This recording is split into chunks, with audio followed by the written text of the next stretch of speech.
Today's reading is Esther, chapter 2. Chapter 2. Esther, chosen queen.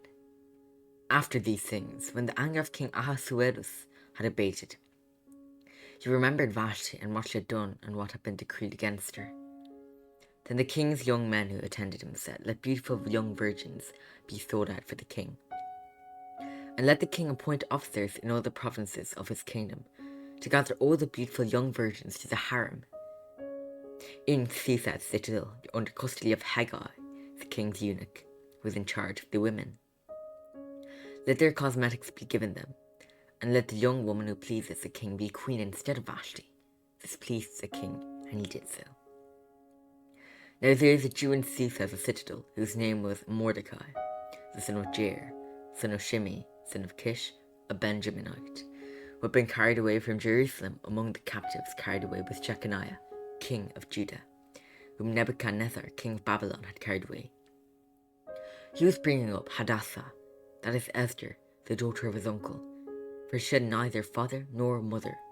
The young woman had a beautiful figure, and was lovely to look at. And when her father and her mother died, Mordecai took her as his own daughter.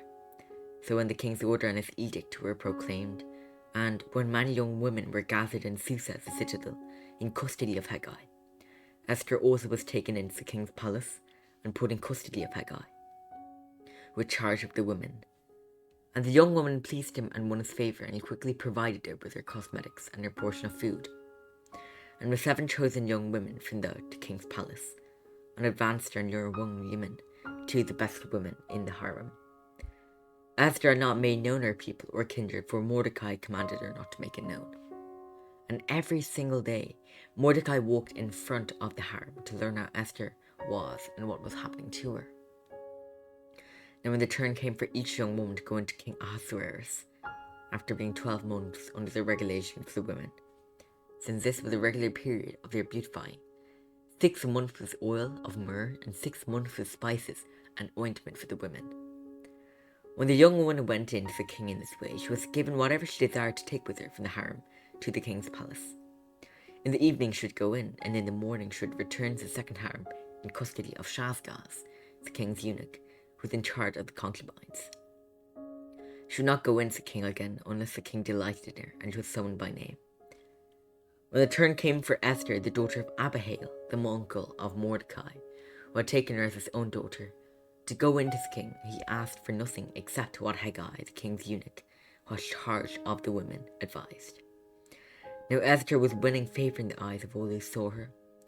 And when Esther was taken to King Ahasuerus into the royal palace in the 10th month, which is in the month of Tebes, in the 7th year of his reign, the king loved Esther more than all the women, and she won grace and favour in his sight more than all the virgins, so that he had set the royal crown on her head, and made her queen instead of Vashti. Then the king gave a great feast for all his officials and servants. It was Esther's feast.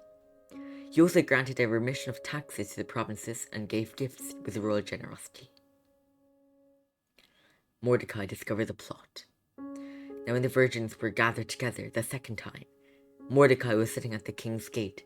Esther had not made known her kindred or her people, as Mordecai commanded her.